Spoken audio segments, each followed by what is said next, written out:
আমি ইসলামী আন্দোলন, ইসলামী যুব আন্দোলন, ইসলামী ছাত্র আন্দোলন, জাতীয় উলামা মাশায়েখ আইম্মা পরিষদ সবাইকে স্পষ্ট বার্তা দিচ্ছি যে আমাদের সমমনা ইসলামী যত দল আছে, ইসলামপন্থী যত রাজনৈতিক দল আছে, তারা কেউ আমাদের প্রতিপক্ষ না, তারা প্রত্যেকেই আমাদের সহযোগী। সুতরাং আমার বক্তব্যে যদি আমরা তাদেরকে আঘাত করি, শুনেন, কুরআনুল কারীমে আল্লাহ তাআলা কাফেরদের মূর্তিকে গালিগালাজ করা কেন নিষেধ করেছেন? কারণ আপনি মূর্তিদেরকে গালিগালাজ করেন, তারা কি করবে? আল্লাহকে গালিগালাজ করবে, এটা দুনিয়ার নিয়ম। আপনি যদি আল্লামা মাহমুদুল হককে নিয়ে ট্রোল করেন, তাহলে তার দলের কর্মীরা পীর সাহেবকে নিয়ে ট্রোল করবে। আপনি যদি ডাক্তার শফিক সাহেবকে নিয়ে ট্রোল করেন, তার দলের কর্মীরা আপনার নেতাকে ট্রোল করবে।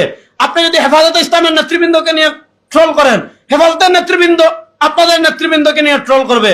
হ্যাঁ, একটা হলো রাজনৈতিক সমালোচনা, আপনি তার রাজনৈতিক পলিসির সমালোচনা করতে পারেন, কিন্তু রাজনৈতিক পলিসির সমালোচনা করতে গিয়ে আপনি যদি নাম বিকৃত করেন, নাম বিকৃত করা হারাম। আপনি যদি তাকে গালি দেন, গালি দেওয়া হারাম। সিবাবুল মুসলিমি ফুসুকুন, কোন মুসলমানকে গালি দেওয়া হারাম, কোন মুসলমানের নাম বিকৃত করা হারাম। এখন একজন আপনাকে নাম বিকৃত করে চোরের দল বলল, আপনাকে চরমুনাই বলল, আপনাকে এইটা বলল, আপনাকে ওইটা বলল, সে আপনার নাম বিকৃত করেছে, সে আপনাকে নিয়ে ট্রোল করেছে, সে আপনাকে গালি দিয়েছে। এখন আপনি যদি পাল্টা তাকেও ট্রোল করেন, তার নাম বিকৃত করেন, তাকে গালি দেন, তাহলে তার আর আপনার মধ্যে পার্থক্য থাকলো কোথায়?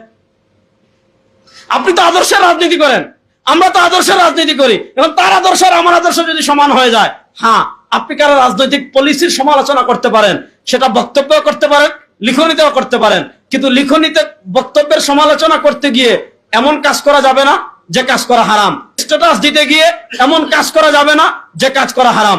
এমন ভাবে আমরা যদি নিজেদের ভিতর সবর, ধৈর্য এবং সহনশীলতা বৃদ্ধি করি, কারণ ইসলামী আন্দোলন বাংলাদেশ ঐক্যের জন্য দৌড়ঝাঁপ করছে, পীর সাহেব চরমোনাই ঐক্যের জন্য দৌড়ঝাঁপ করছেন। সুতরাং সবচেয়ে বেশি সহনশীলতার পরিচয় দিতে হবে পীর সাহেব চরমোনাইয়ের কর্মীরা।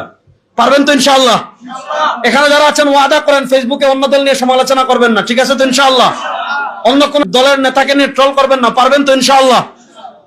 ওই দিন আমরা ঢাকায় উলামা একরাম বসেছিলাম, ওখানে ডক্টর মিজানুর রহমান আজহারি ভাই ছিলেন, শেখ আব্দুল্লাহ মোহাম্মদ সাইফুল্লাহ ছিলেন, আমি ছিলাম, ডক্টর আবুল কালাম আজাদ বাশার সাহেব ছিলেন, এই ধরনের আমরা অনেকে ছিলাম।